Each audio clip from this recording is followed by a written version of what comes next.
The station was quiet in a way that only space could manage. Not peaceful, not calm, just empty. The kind of silence that pressed against the ears and made a person too aware of their own breathing. Elias Vance sat on the edge of his narrow bunk, boots still on, uniform half unzipped. The lights in his quarters were dimmed to night cycle, a soft blue glow reflecting off metal walls that had never known paint or warmth. Outside the small viewport, the stars were frozen, distant and uncaring. He had been awake for almost 30 hours. The work never ended on Station K7. Humans had built it as a bridge between species, a place where dozens of civilizations could study, trade, and observe one another without starting wars. Elias's job was simple on paper: systems analysis and translation oversight. In reality, it meant fixing problems no one else noticed until alarms screamed. Tonight, there were no alarms, just the hum of life support and the weight of exhaustion. Elias rubbed his eyes and leaned back against the wall. Sleep felt close, but it never came easily anymore. Ever since the envoy arrival, his thoughts refused to slow down. A soft sound cut through the silence. A knock. Elias froze. No one knocked at midnight. Station protocol discouraged all non-emergency contact during rest cycles, especially across species.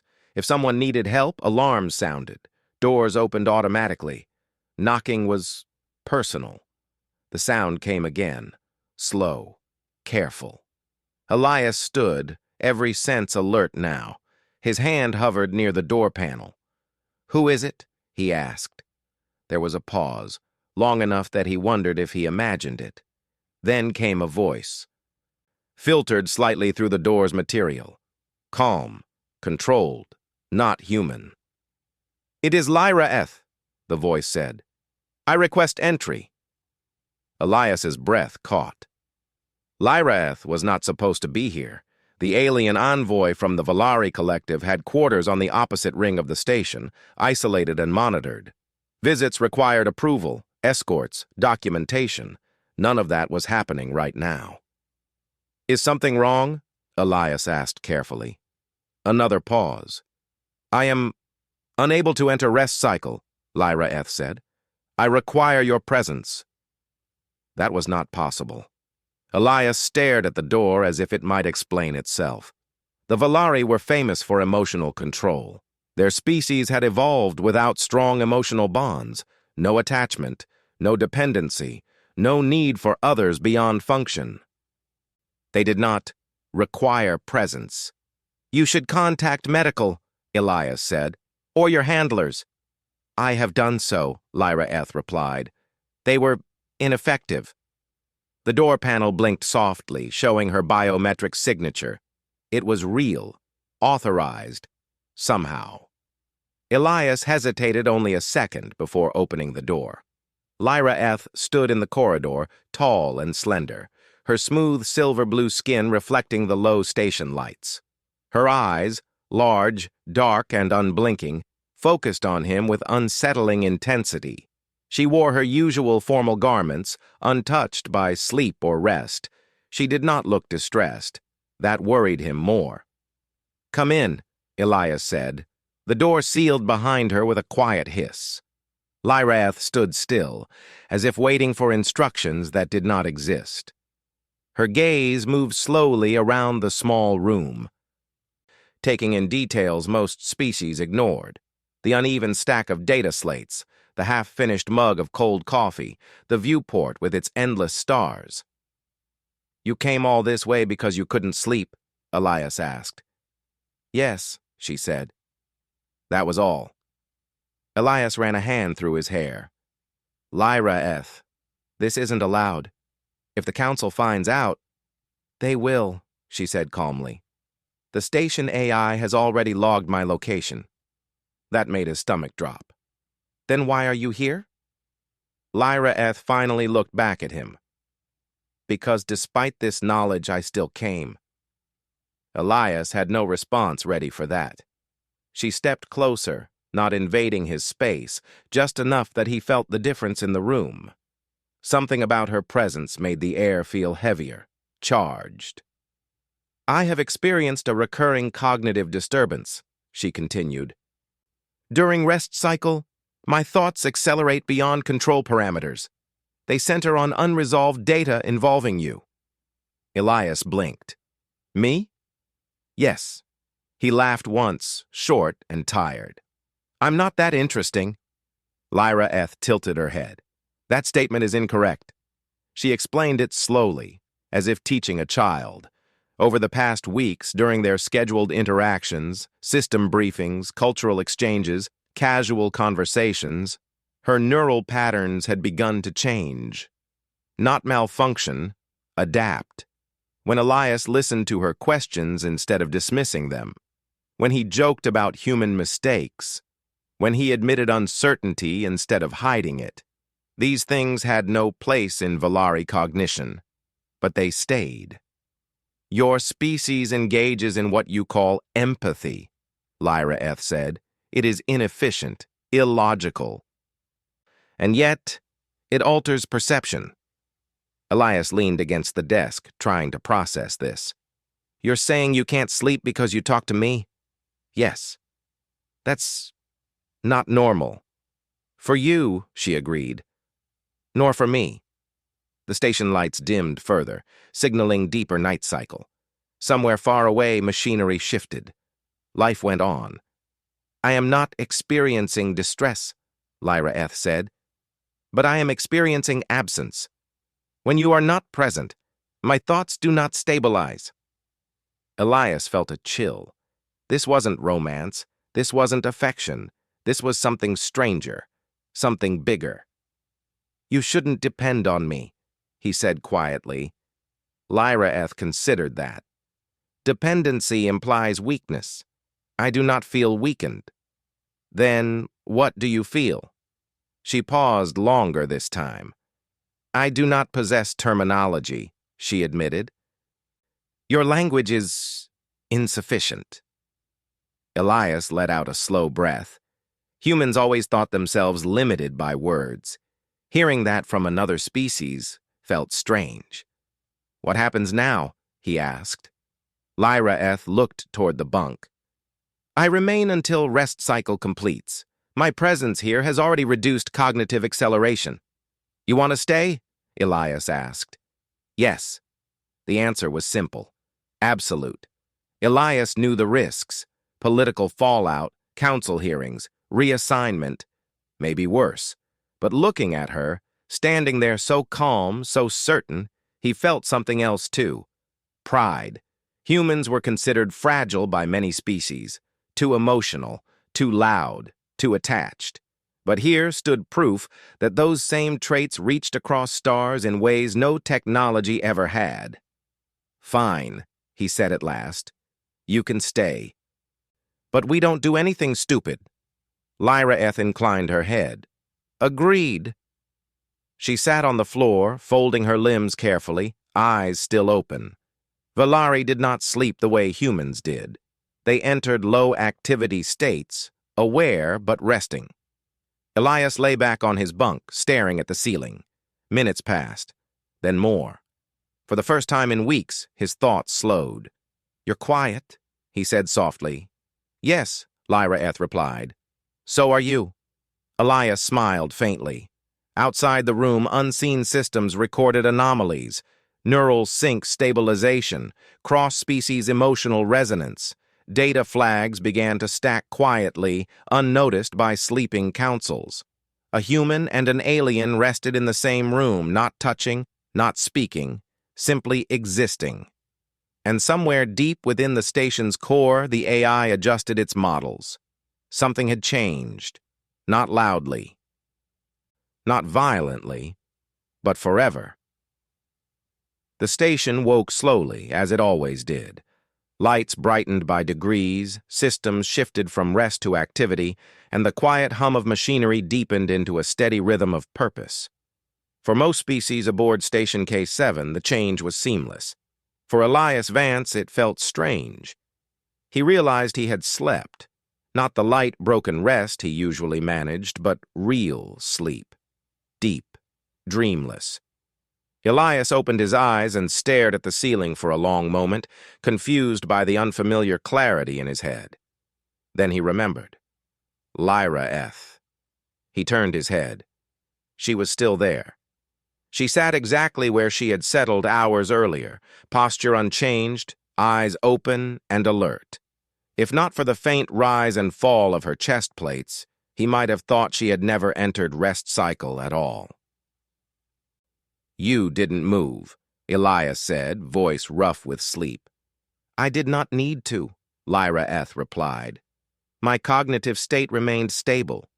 Elias swung his legs off the bunk and stood, stretching. "That's good, I guess." He checked the wall display. Morning cycle. No alerts. No warnings. That surprised him more than anything. "Did the AI say anything?" he asked. "Yes," Lyra Eth said. "It asked if I was under duress." "And?" "I said no." Elias snorted softly. "That's one way to put it." She watched him as he moved around the room, preparing for the day. Humans fascinated the Valari researchers for many reasons, but Elias had never felt observed like this. Not studied, observed, as if she were trying to understand not his actions, but the reason behind them. "Your rest was deeper than average," Lyra Eth said. "Yeah," Elias said, pouring water into a cup. "I noticed." "That is unusual for you." He paused. "You've been monitoring my sleep patterns?" "Yes, of course you have." There was no embarrassment in her tone, just fact. Lyra Eth stood smoothly. "The data suggests mutual stabilization." Elias nearly choked on his water. "Mutual?" "Yes. Your neural stress indicators have been elevated since my arrival. They decreased significantly during my presence." He stared at her. "So this goes both ways?" "It appears so." That was unsettling. Humans were used to being affected by others. They were not used to being told they were influencing aliens at a neurological level. A chime sounded from the wall console. Incoming council notice. Elias sighed. That didn't take long. The message was brief and formal. Elias Vance and envoy Lyra Eth were requested to attend an immediate review session regarding a protocol deviation. "That sounds bad," Elias muttered. "It is inefficient," Lyra Eth said, "but not unexpected." They walked through the station together, drawing more attention than Elias liked. Humans glanced twice. Other species stared openly. A Valari walking beside a human without escorts was unheard of. Whispers followed them. In the council chamber, representatives from 6 species sat in a wide arc. Holographic displays floated between them, already filled with data. The station AI spoke first. "Event log indicates unauthorized cross-species interaction during rest cycle. Explanation required." Lyra Eth stepped forward before Elias could speak. "I initiated the interaction," she said. "No coercion occurred." A ripple of tension moved through the chamber. "Envoy," one council member said, voice sharp, "your species does not initiate personal contact." "That assessment is outdated," Lyra Eth replied calmly. Elias swallowed. This was going worse than he expected. The council demanded explanations, data, reasons. Elias answered honestly when asked. He had not summoned her. He had not influenced her intentionally. He had simply been human. That seemed to disturb them most. A senior analyst from another species leaned forward. "You are suggesting that unstructured emotional interaction caused neurological adaptation?" "Yes," Lyra Eth said. "In both parties. That is dangerous." "Growth is often labeled dangerous before it is understood," she replied. Elias felt something warm in his chest at that. Pride again. Or maybe something like responsibility. The council recessed after issuing temporary restrictions. Lyra Eth was ordered to limit unsupervised contact. Elias was warned, not punished. For now. As they left the chamber, Elias exhaled. "Well, that could have gone worse." It will, Lyra said. He grimaced. You're not great at comfort. I am learning, she replied. They stopped near a wide viewport overlooking the docking ring. Ships drifted slowly, lights blinking like distant stars. Why me? Elias asked suddenly. Out of everyone on this station, why did this happen with me? Lyra considered the question carefully. You do not hide uncertainty. That's a flaw where I come from. For us, it is revolutionary. She explained that Valari society was built on certainty, decisions optimized, emotions minimized. But exposure to humans introduced variables they could not predict. Elias specifically asked questions without seeking advantage. He listened without waiting to speak. He treated her like a person, not a project.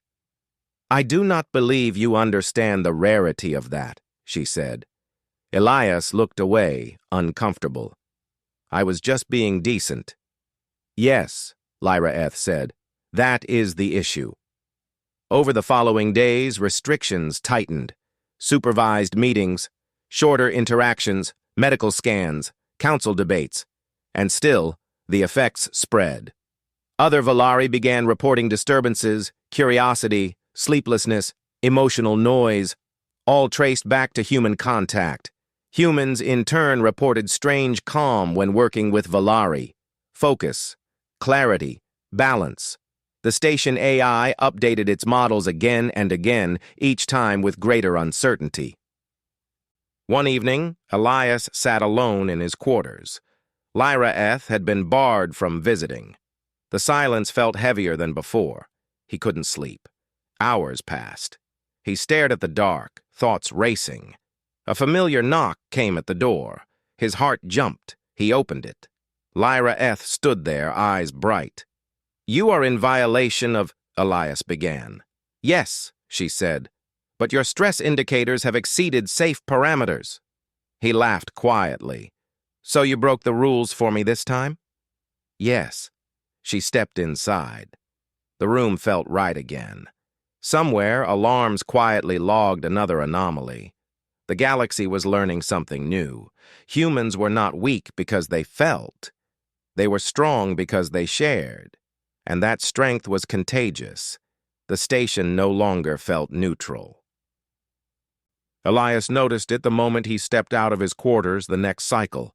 The corridors were the same metal gray, the lights followed the same schedule, and the low hum of machines never changed. But the feeling was different. Like the air itself was waiting.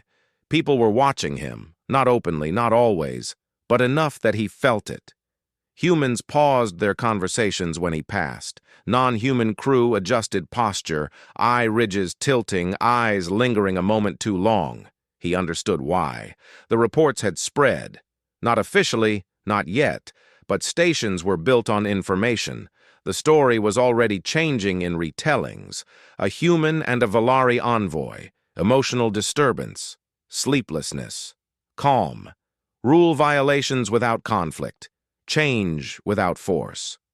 Lyra walked beside him, her steps smooth and quiet. Since the Council's second warning, they were required to remain within sight of monitoring drones at all times. The drones floated overhead, silent and watchful. I do not like this, Elias muttered. The drones, Lyra asked. The attention. Yes, she said. It is disruptive. They entered a shared research wing, one normally filled with low conversation and routine work.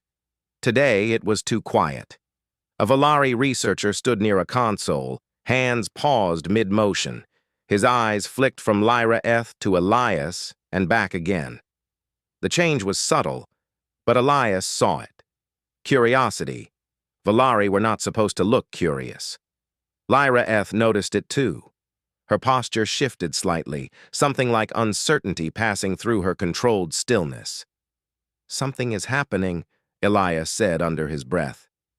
Yes, she replied. Faster than anticipated. Over the next hours, the pattern became impossible to ignore. Valari staff hesitated during tasks. Some lingered near human workstations longer than necessary. Others asked questions that had nothing to do with their assignments. Human crew, in turn, began reporting unexpected emotional responses. Calm focus while working with Valari, a sense of balance. One engineer described it as quiet in the head. The station AI flagged the trend. Elias was summoned again, this time alone. The AI's presence filled the briefing room, its voice neutral but weighted with concern. Correlation analysis confirms increased neural synchronization events across multiple species. Primary node identified as Elias Vance. Elias rubbed his temples. I didn't do anything. Intent is irrelevant, the AI replied. Impact is measurable. Elias leaned back in the chair. So what now? Containment is under discussion. That word made his stomach drop. Containment of what? Of influence. Lyra Eth was not present for this meeting, but Elias could almost hear her voice. Growth is often labeled dangerous. When he returned to the common corridor, he found her waiting. You look unsettled, she said. They're talking about containment, Elias replied. Her eyes narrowed slightly. Define. Limiting human exposure, restricting interactions, possibly removing me from the station. Silence stretched between them. That would be inefficient, Lyra Eth said finally. Yeah, Elias said. That's one word for it. She looked away toward the distant stars visible through the station's curved viewport. My people are not reacting well to restrictions. Meaning?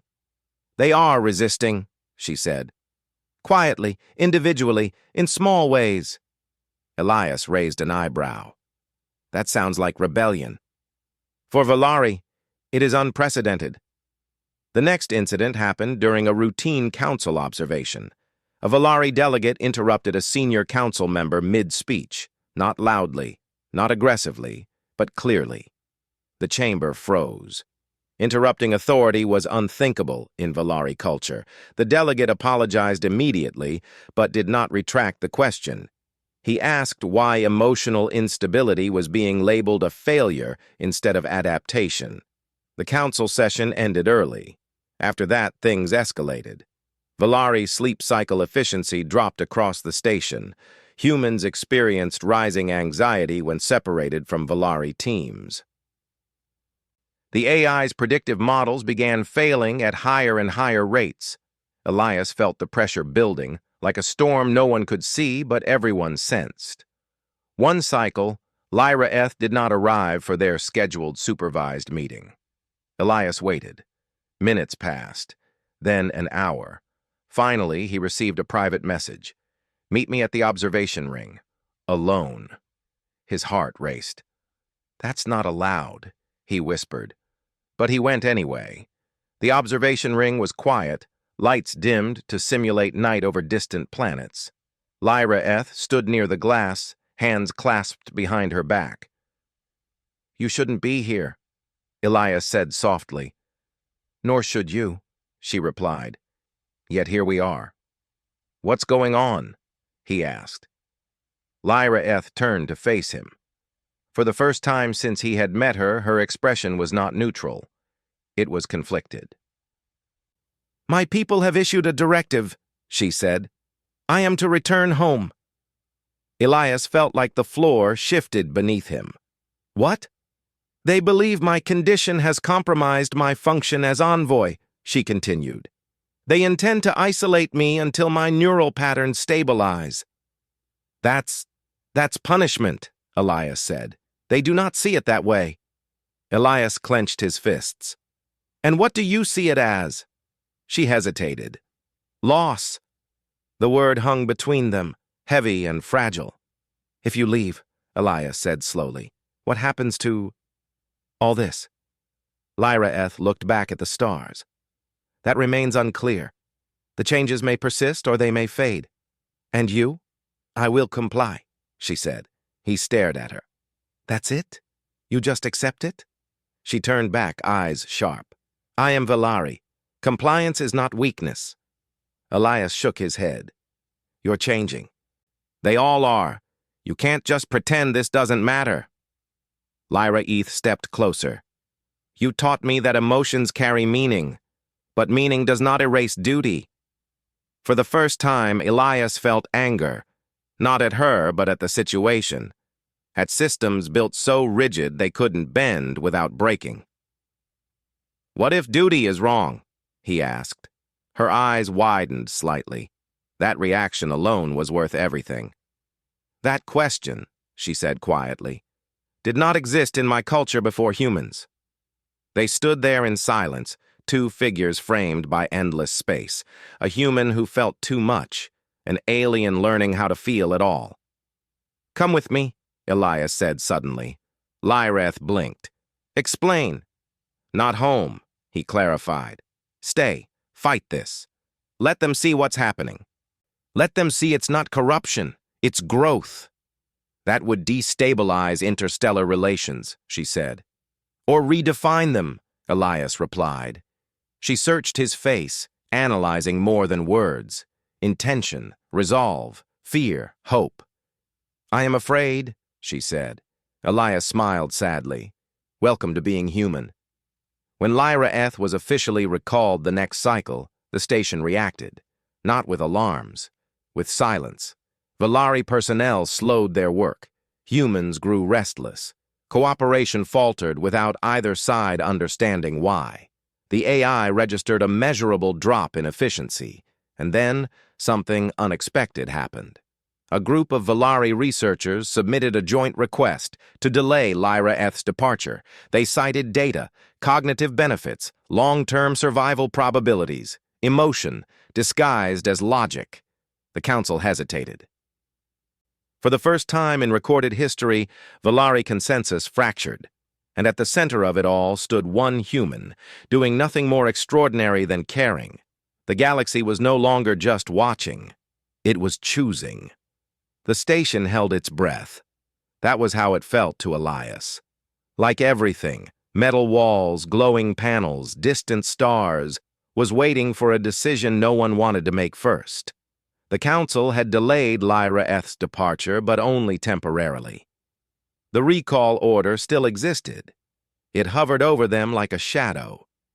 Elias stood near the observation ring again, hands resting on the cold rail. Below the glass, a planet turned slowly, clouds drifting in long white lines. It looked peaceful. He knew better. Behind him, Lyra Eth approached. He sensed her before he heard her steps. He always did now. The council has concluded its preliminary review, she said. That sounds official, Elias replied. It is, she said, and uncertain. He turned to face her. That's new for them, right? Yes, she said. They do not value uncertainty. They eliminate it. And now? Now they are debating it. Elias let out a slow breath. So what are they leaning toward? Lyra Eth did not answer right away. That alone told him enough. They are divided, she said finally. Some believe continued exposure to humans will destabilize Valari society. Others believe isolation will. And you? Elias asked. She met his eyes. I believe we are already changed. That was the most honest thing she had ever said. The council session that followed was the longest in Station K7's history. Representatives spoke carefully, choosing every word as if it might reshape the future.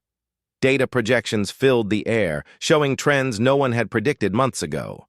Valari emotional variance was rising, not chaotically, but in patterns. Creativity increased, problem-solving improved, social cohesion shifted from rigid hierarchy to cooperative clusters. Human stress markers, meanwhile, showed a different change. Reduced burnout, increased patience, improved cross-cultural understanding. The AI presented the findings without opinion. The room was silent when it finished. A senior council member spoke at last. These changes were not authorized. Lyra Eth stepped forward. Neither was stagnation. A murmur rippled through the chamber. Elias watched from his place at the edge. He was not officially part of this discussion. He was a factor, a variable, a risk. Envoy Lyra-eth, another council member said, your condition compromises neutrality. Lyra-eth's posture straightened. Neutrality is not the same as objectivity. The words landed hard. For centuries, she continued, the Valari have survived by minimizing emotional influence. It has made us stable, predictable. It has also limited us. Elias felt his chest tighten. This was more than he expected, more than anyone expected.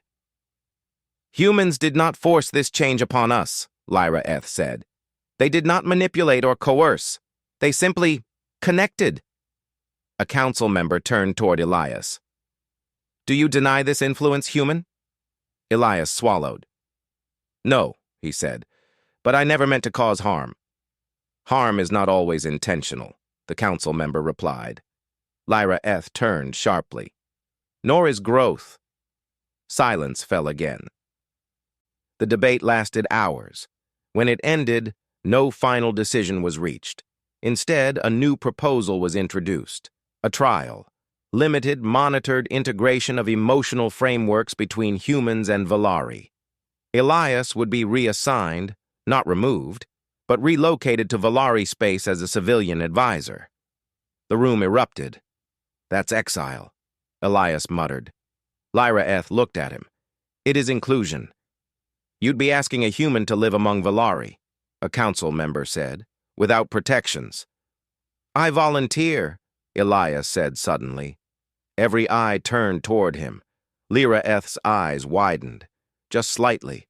Enough. I understand the risks, Elias continued, but if this is really about understanding, then someone has to be willing to stand in the middle. That's what humans do. The AI recorded a sharp spike in emotional markers across the chamber. The council recessed again. Later, in a quiet corridor far from listening devices, Lyra-eth stopped Elias. You did not have to do that, she said. Yes, I did, he replied. They're scared. And when people are scared, they make small decisions. Safe ones. This isn't a small thing. She studied him. You would leave your world, he shrugged. Humans have been doing that since we learned to sail. That is not an answer, she said. He smiled faintly. It's the best one I've got. The final decision came the next cycle. The council approved the trial, narrowly. Elias would accompany Lyra-eth back to Valari space, not as property, not as leverage, as a symbol, a human who stayed. The station reacted in quiet ways. Human crew shook Elias's hand, some with pride, some with worry. Valari researchers watched him with expressions that no longer looked empty. Lyra-eth stood beside him at the departure bay. You are aware, she said, that my people may reject you. Story of my life, Elias replied. That was humor, she said. Yeah, he said. You're getting better at that.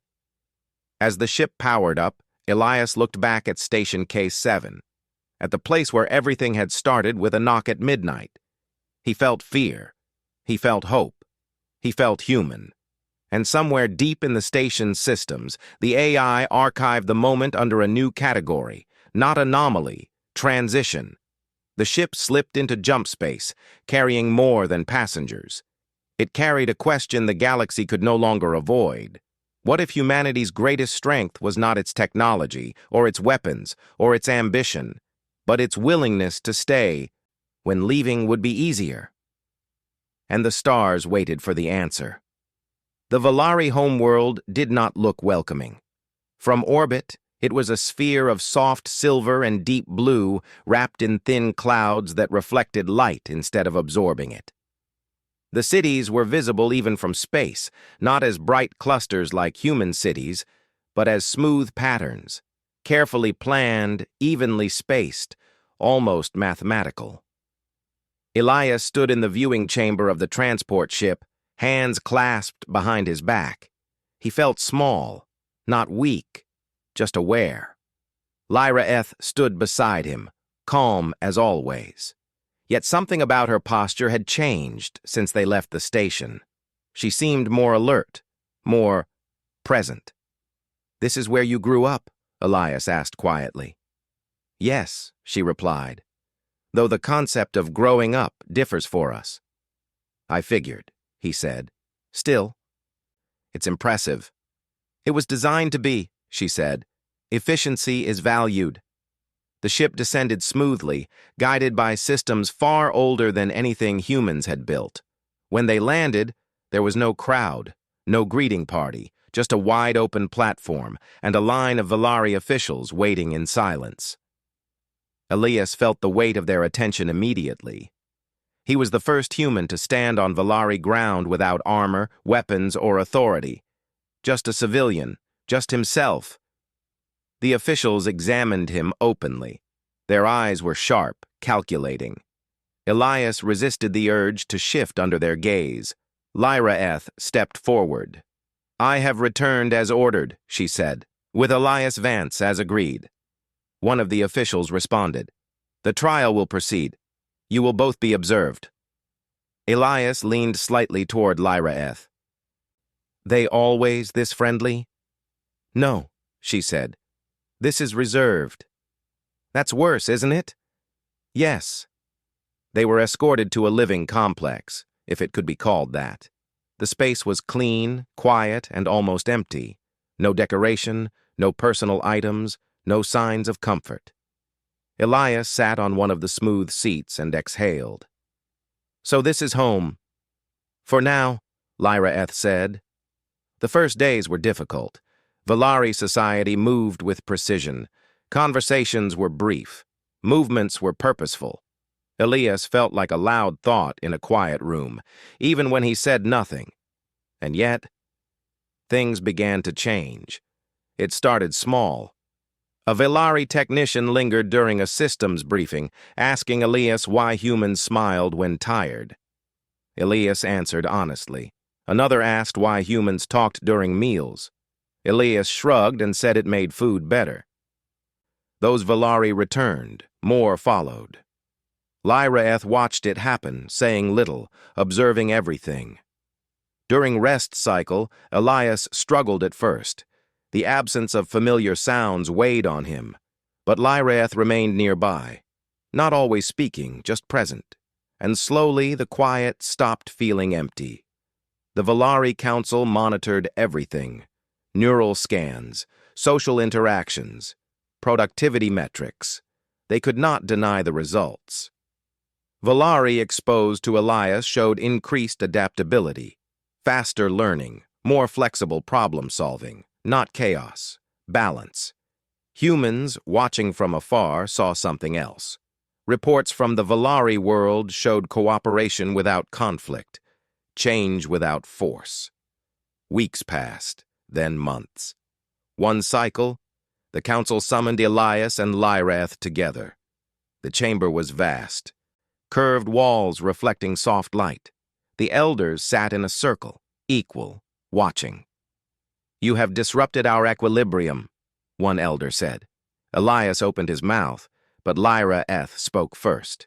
"Yes," she said. "And in doing so, we have survived challenges we would not have otherwise." The elder tilted their head. "You advocate continued disruption?" "I advocate choice," Lyra replied. "Something we lacked." All eyes turned to Elias.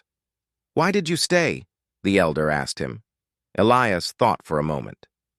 "Because someone had to," he said simply. "Because when you care about something, you don't walk away just because it's uncomfortable." Silence followed. Then another elder spoke. "Humans are inefficient, emotional, unpredictable." Elias nodded. "Yeah, we know." "And yet," the elder continued, "you endure." Lyra stepped closer to Elias, not touching, just close enough. "We do more than endure," she said. "We connect." The council deliberated for a long time. When the decision came, it was quiet. The trial would end, not in rejection, in expansion. Human Valari exchange programs would be established. Emotional literacy would be studied, not suppressed. Humans would be welcomed, not as teachers, not as rulers, but as partners. Elias felt his knees go weak with relief. Lyra closed her eyes for a brief moment. A Valari gesture that once meant nothing. Now it meant everything. Years later, the galaxy looked different. Not because of conquest, not because of war, because humans stayed. On Valari worlds, on distant stations, on ships traveling between stars, humans became something no one had predicted. Anchors. Where fear rose, humans talked. Where systems failed, humans adapted. Where species stood divided, humans listened. Elias grew older among the Valari. His hair grayed, his steps slowed. But he never felt alone. Lyra changed too. She spoke more, questioned more, laughed once, quietly, surprised by the sound herself. One night, standing beneath a silver sky, Lyra spoke the words that had started everything. "I once said I could not enter rest cycle without you," she said. Elias smiled. "Yeah, you scared me that night." She looked at the stars. "I understand now. It was not dependence." "What was it then?" Elias asked. "Trust," she said, "and the knowledge that I was not alone in the dark." Elias followed her gaze, looking out at a galaxy that now felt just a little more human. Humans did not rule the stars. They did something harder. They taught the stars how to feel safe.